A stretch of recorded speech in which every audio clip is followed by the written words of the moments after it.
Saluton, kai bonvenon al nova eldono de Legado el mia vercaro. Mi estas Johan, kai en ĉi tiu kanalo mi parolas Esperanton, la internacian pontlingvon. Hodiaŭ temas pri kiu kun kiu. Amrakonto laŭtlegita en 6 partoj. Hodiaŭ vi aŭdas la unuan parton. Temo numero 1. Mi ne vere zorgas pri kiu kun kiu kaj kial, diris Maria. Specife min nur interesas al kiu mi eble povas koniĝi. Sed Maria, kiel vi fartas hodiaŭ?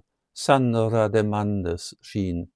La nura afero kiu estas malsama hodiaŭ estas la fakto, ke mi la unuan fojon laŭte diris ĝin. Esence Maria pravas, Dunja enmetis. Kial ni zorgas, kun kiu la lingvaj studentino kuniras? Tio estas ilia afero. Ni devas zorgi pri ni mem, ne pri ili. Ĝuste, se ni volas havi koramikon antaŭ la fina ekzameno de mezlernejo, ni devas nun komenci prizorgi la aferon. Maria miris pri sia propra persistemo. Kaj mi ĉiam pensis, ke vi ankoraŭ ne rajtas havi koramikon, Maria, insitetis Sandra. Se miaj gepatroj povos trudi al mi sian volon, sed ĉi tiu estas mia vivo. Kiel mi diris, vi estas en bona humoro hodiaŭ, kvazaŭ vi estus leginta la taŭgan libron. Mi scias, kiel vi fariĝas memfida por komencantoj kaj tiuj, kiuj volas fariĝi komencantoj. Ĉu vi fazeolstangoj povos ĉesi vian mokadon kaj pensi serioze pri la temo, postulis Dunja, kio estas de normala alteco kaj normala evoluo por sia aĝo, dum Maria kaj Sandra havis pli por oferti laŭ alteco, sed malpli en kurboj. Vere grava temo estas tiu pri kiu parolis Maria. Post jaro kaj duono ni ne plu vidos la knabojn, se ni ne sukcesos amikiĝi kun ili ĝustatempe.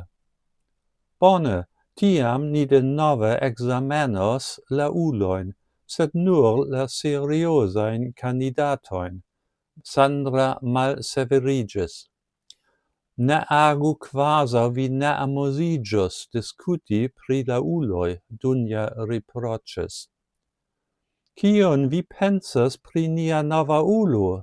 Demandis Maria, kuraĝante antaŭen denove.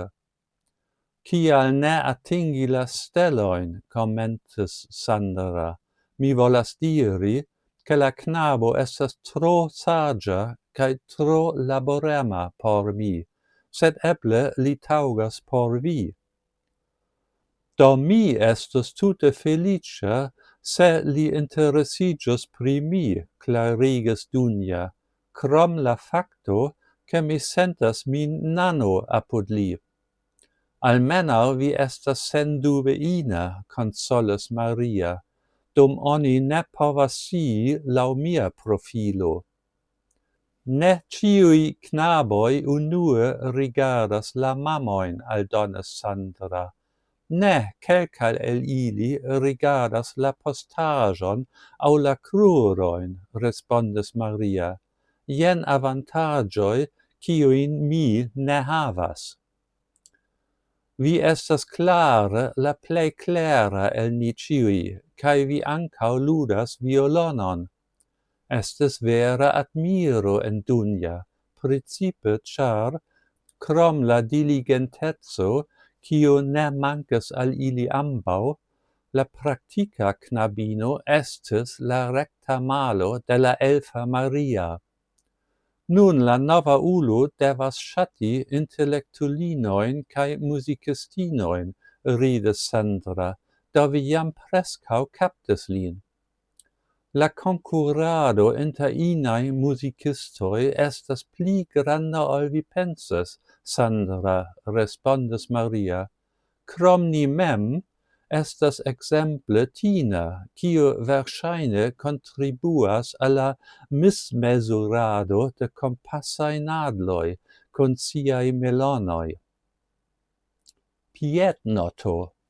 Kompasaj nadloj ne ĉie montras rekte al la magneta norda poluso, sed en iuj regionoj grandaj deponejoj de fererco povas iomete deviigi la nadlon de la celo.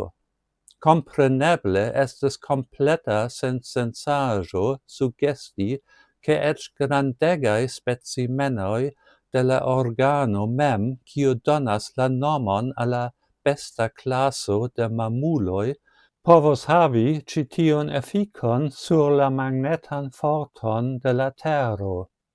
Precipe, ĉar ili konsistas el grasa histo, kun specifa pezo malpli ol unu, la specifa pezo de akvo.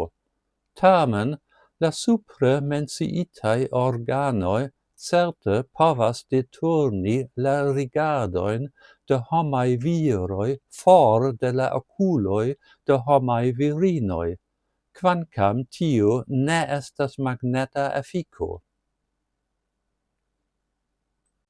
Bone, jen ĉio por hodiaŭ. Daŭrigu sekvas, eble venontan sabaton. Dankon pro via pacienco kaj ĝis la revido.